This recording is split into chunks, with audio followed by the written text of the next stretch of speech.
अकोल्यातल्या बाळापूर तालुक्यातील कोळसा येथे ढगफुटी सदृश्य पाऊस झाल्यानं त्यामुळे कोळसा आणि मनारखेड शेतशिवारात मोठ्या प्रमाणात पावसाचं पाणी साचलंय। शेतकरी संदीप भोंगे यांच्या शेतात असलेल्या सोयाबीनच्या 4.5 एकरातील 2 एकरात 6 ते 7 फूट पाणी साचलंय।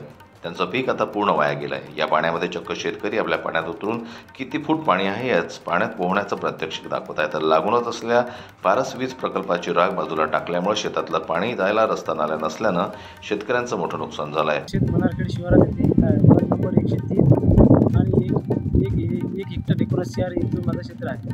या क्षेत्रात 2 एकर माझं संपूर्ण क्षेत्र पाण्याने 7 ते 8 फूट पाणी असून सदूर सोयाबीन पिकाचे नुकसान झाले। हे सदूर पाणी पूर्ण गाडी नदीत निघून जायचं। आता हा MSV प्रकल्पाने याजबंड बांधला। या याजबंड बांधल्यामुळे सदूर पाणी याजबंडला रोखून सदूर पाणी माझ्या शेतात येते। वारंवार तक्रार आणि निवेदन देऊनही यावर तोडगा निघाला नाही, त्यामुळे शेतकऱ्यांचं मोठं नुकसान झालेलं आहे। जन्मत न्यूज करता संजय गोमक यांची रिपोर्ट अकोल्याहून।